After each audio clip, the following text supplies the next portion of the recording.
Hall of Famer Cliff Harris, part of the most recent Hall of Fame induction weekend in Canton, Ohio, and one of your former teammates and fellow Pro Football Hall of Famer Rayfield Wright was there to root you and Drew Pearson and Jimmy Johnson on as part of the new fraternity of Dallas Cowboys who have made it into football's onto football's greatest stage. Rayfield Wright, unfortunately, has now left us, passing at the age of 76. What are your initial thoughts, Cliff? Well, I mean, I know that we lost a great man, not only a great football player, he was larger than life. He was such a compassionate, giving guy.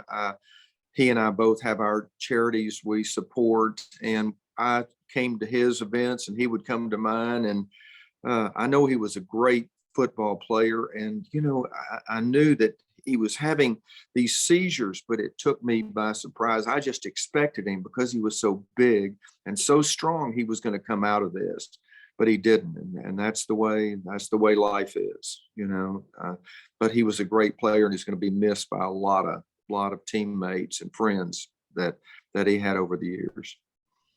When you think about how life is, no matter how old we get, Cliff, no matter how many accomplishments and milestones we have, that when you really, as you get older, and I know it's worked for me this way, it is gone in the blink of an eye. You think you have this amazing amount of time, but what you realize is that whether you live to be 76 in the case of Rayfield, or whether you're in your 40s, the people in their 20s and 30s, they may not quite get it yet, but it is one slither of time, and that's all you get. How does it impact you on that level when you think, you lined up across from this guy, you went to practice with this guy, you won titles with this guy, and you've both been pillars in this community, and now he's gone? Well, it is a sad moment, but life is all of a sudden, 76 seems to be a young age. At one time in my life, I didn't think 76 was a young age, but today I know how it is, and what happens at the end of your life. You begin to reflect on it and see what you've done, and Rayfield was such a generous and compassionate guy. I know that and was liked by so many, not only players but opponents, and there's special guys that make a difference. I mean, he was a critical part of our 5 Super Bowls that we went to during the decade of the 70s, and such an integral part in it, and deservedly went into the Hall of Fame. It kind of is a wake-up call for me. I know that several of our players today are struggling.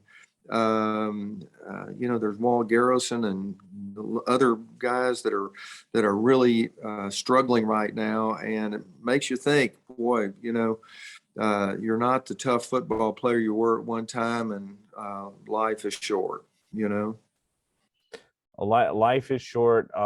Cliff, obviously, one of the great things about the tremendous career you had and your other teammates is the bond. Everybody says the same thing when football comes to an end.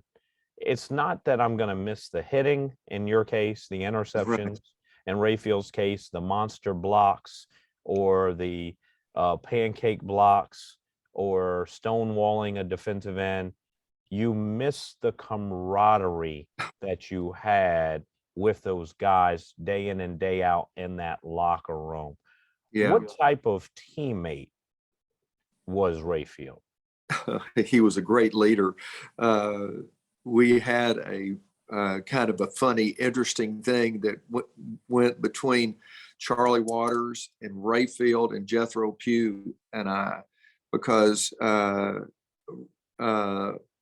was called Charlie Waters and Rayfield was called Jethro, and back and forth. And so Charlie and I and Rayfield and Jethro, I would say, good morning, Jethro, to Rayfield, and he'd say, morning, Charlie Waters.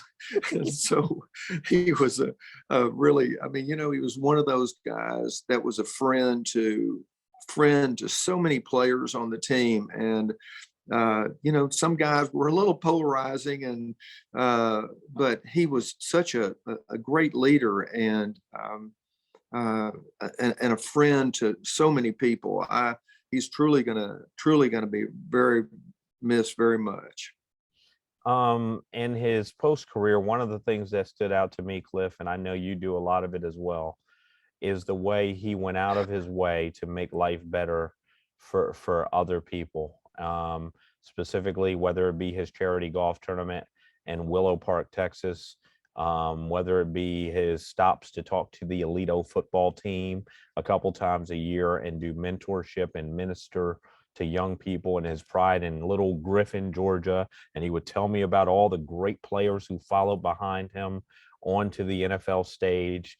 His whole mission was making young people realize that the world is your oyster if you work hard enough. What does that say about what he embodied long after the cleats had been hung up?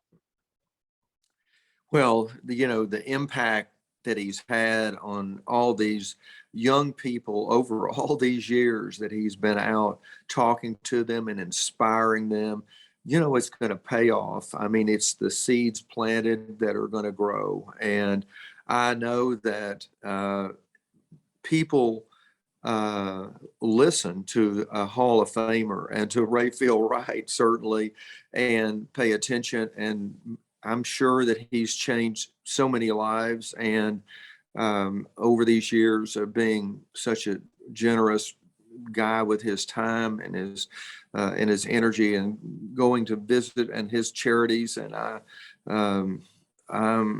know that he's affected a lot of people over these years. And I know that I just still am shocked that I can't believe that he's gone, because it really happened in such a short period of time, relatively, that he became ill, and then the next thing you know, he was lost. He was knocked out. He was not able to visit and talk, and then we lost him. It was just, I mean, I'm still in a state of shock over how quickly he came and now is gone. And I guess one of my last questions, Cliff, is you've lost a couple of your Dallas Cowboys Hall of Famers. You've had to be witness to the loss of some Dallas Cowboys Hall of Famers, and Rayfield now becomes the latest. For all of you, even the Dallas Cowboys players who didn't make the Hall of Fame, what can you summarize that feeling like for everyone who's ever put on that uniform together and gone to battle together when you receive that news? Well, I just know that, time passes quickly, and that no matter how big and strong you are, it happens to us all. And losing great friends and great friends and great players over these years makes you think, the one thing that you can do is give back. I mean, we've been all, if it's Dallas Cowboys or wherever you are, if in your life, if you have been given a gift, and a gift of life, you need to give back. I mean, that's what Rayfield did, and that's what I'm trying to do. And there are so many great players that are the Dallas Cowboy players that are doing that. But life is short, and you don't realize it until you start to lose people like Rayfield, that had such a significant impact on a lot of lives. Cliff Harris, thank you for taking the time. I will say, sorry for your loss. It's a loss for Rayfield's family, but it's also a loss for the Dallas Cowboys family and the Pro Yes, Football it Hall of is. Fame family. Yes, it is. So Yeah. thank you for taking the time and being so gracious and reflecting on the life of one of the first offensive linemen to really transcend that position in NFL history. And we definitely will always remember the big cat, Rayfield Wright, Yes. gone at the age of 76. Fellow Hall of Famer Cliff Harris, and also part of the first two Super Bowl titles in the Cowboys franchise's history, along with Rayfield. Thank you for taking the time to reflect on his life. You bet, Keith. Thank you for having me on. Losing Big Cat was part of my heart's going to be gone. So I know he was a great guy, to a great friend for so many people, including all of his teammates. So, but we know where he's going. So he's going to heaven. So we'll see him there someday. Thank you, Cliff.